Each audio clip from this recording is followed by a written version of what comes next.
Hey guys, so what I'm going to go over with you today are 6 screening tests for the lower quadrant and the upper quadrant. Really good for obviously any running type of sports, especially ultimate Frisbee or soccer, but particularly ultimate Frisbee. So the first one is just a simple one-leg balance test.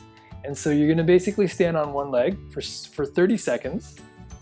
And what you're looking for are whether or not the knee is nice and stable and strong, and if it buckles or not. If it buckles, it means there's a bit of weakness in the hip, and whether or not you're really tipsy going one side or the other. And you want to do that on both sides for 30 seconds. The second one is called the pistol squat. So basically with the pistol squat, it's a little bit more progressive. Now you're looking at not only doing a one leg bounce, but then now you're squatting down and all the way back up and down. And you want to do that 5 times on each leg. Same thing, you want to see whether or not the knee is buckling or there's a lot of loss of balance. And particularly important to see if there's a difference between the right and left side.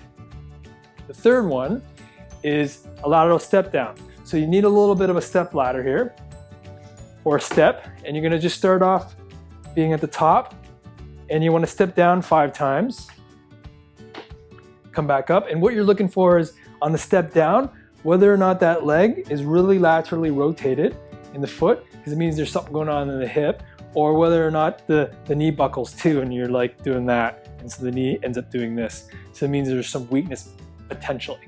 So you're going to do 5 reps on each side. So that's the third one. Now the fourth one is the one-legged bridge. So with that one, you're going to lie down flat.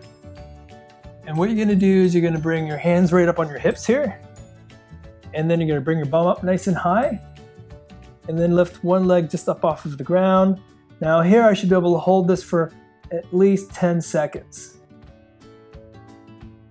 And then you're going to switch over to the other side. And once again, you want to also look for any differences between the right and left sides. So if the hip starts to fall down and it doesn't stay level, right, that's what you're looking for.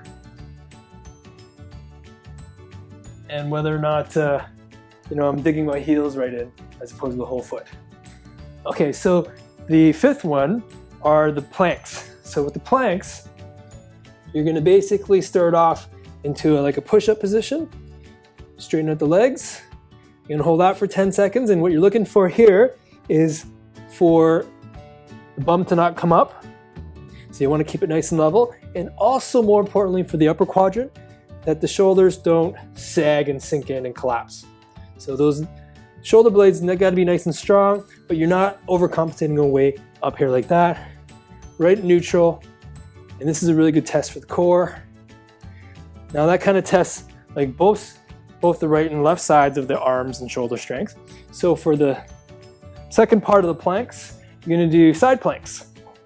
You're going to go down on one hand, and then you're going to basically try and lift this hip and straighten out that arm and bring this hand on the hip and hold that for 10 seconds.